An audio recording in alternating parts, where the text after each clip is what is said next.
Hey guys, welcome back to my channel. My name is Arjun Kokanda, and a couple of weeks ago, Godzilla X Kong: The New Empire came out. I got a chance to watch it a little over a week ago, and I never did review it, so I thought this was kind of a good time to review Godzilla X Kong because I did not want to wait too long and then post a review and no one watches it. This was a movie I was quite interested in because I really like Godzilla versus Kong. I think that movie is great. It's a ton of blast.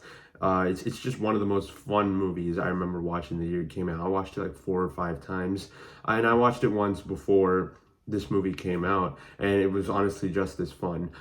Because it's a movie that you go into knowing what you expect, watching a big lizard fight a big monkey, and the movie completely delivers on that. So I really enjoy Godzilla vs. Kong.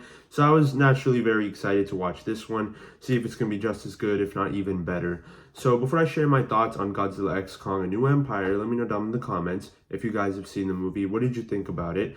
Now when I went to watch this movie in the theater, I got this poster. I know it says 3D, but I did not watch it in 3D. I just watched it in Cinemark XD.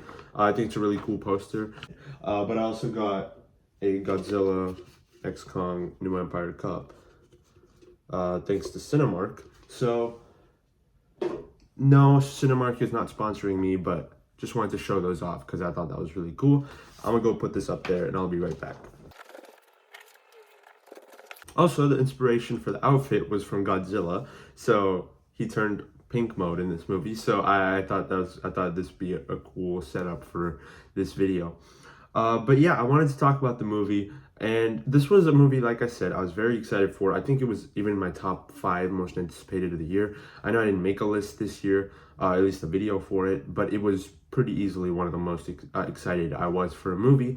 And going into it, I was just expecting big monster action like Godzilla versus Kong. And coming out of the movie, I enjoyed a lot of it. All the monster action stuff was great. I really think I had a really good time watching it. But at the same time, I feel like there's a lot of filler and human character stuff that was completely unnecessary, even more than in all the other Godzilla and Kong films in this MonsterVerse franchise. Now, to be fair, this movie isn't trying to be Godzilla minus one. It's not trying to have deep characters, profound themes and stuff.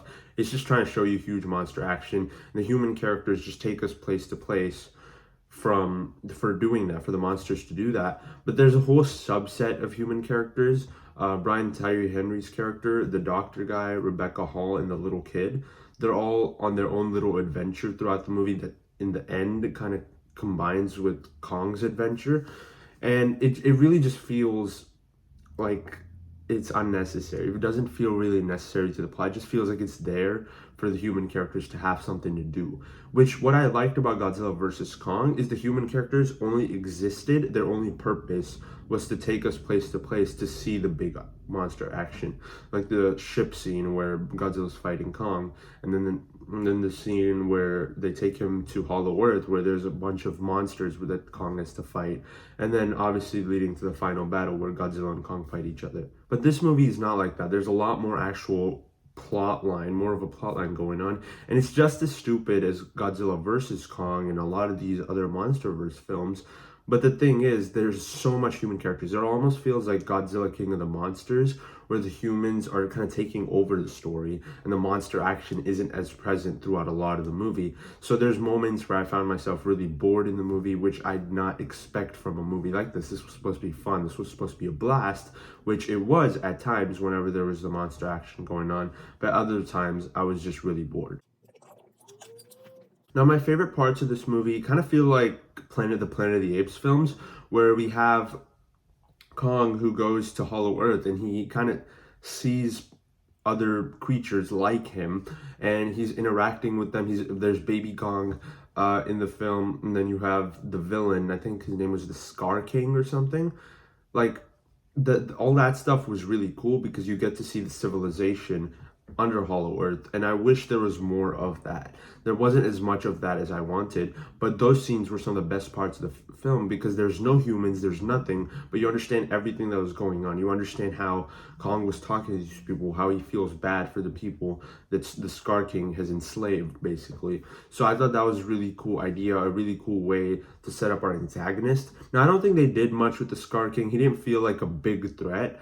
He didn't feel like a big villain. He just controls something else. else, like a monster or something that is very threatening. And that's what leads to everything playing out, basically, where the Scar King wants to take over basically the entire world, and Kong has to figure out a way to stop him. Now, there's not as much Godzilla in this film as it would imply, because it's called Godzilla x Kong, not Kong x Godzilla. But he's still present through a good amount of it, and his journey, I guess, is to turn pink. That's his whole thing. He went full on Barbie mode. But I thought it was really fun when he did turn pink. I don't know how it exactly made him powerful. He had the same powers and everything in the second half of the movie that he did in the first half, or even when he was blue and pink, he had the exact same powers. It's just the color changed. So I don't know exactly the difference, what happened to Godzilla, but I thought on a visual level, it was pretty cool to see that. One thing I was a little weirded out by is that Godzilla versus Kong has fantastic visual effects. Everything in that movie basically looks real. This movie, I found to have some choppy visual effects, some moments where the CGI wasn't particularly great. Throughout most of the movie, it was very good. I think all the monsters looked really good, but with some of the background, some of the scenery, and even sometimes Godzilla, whenever he's in daytime and stuff, they just didn't look great. They didn't look like real objects. They felt like CGI'd characters, which I did not have a problem with that in the first film, or Godzilla vs. Kong. So it was odd that this movie had that. You would assume that since it's been like 3 years, visual effects would be even better. But it really felt like the visual effects took kind of a dip in quality. Now, the scenes wherever the monster action was happening, like I said, is fantastic. And the last 30 minutes of this movie is basically just a blast. There's some really fun scenes with Baby Kong and Godzilla and Kong teaming up. The first team up scene I thought was very oddly executed, but I thought it was well done. Like, I liked just watching them work together and beat this threat. I thought that was a ton of fun. Now, I think the villain was... I think the villain was a little disappointing, as in he just got beat too easily. I felt like Scar King. I wish there was more of an action thing going on to it. I really don't know how I'm gonna spoil this movie. This is a spoiler-free review, but I don't think there's really anything to spoil, because you basically have it's a Godzilla x Kong movie. You basically know everything. I don't know why it's called the New Empire. There really is nothing set up.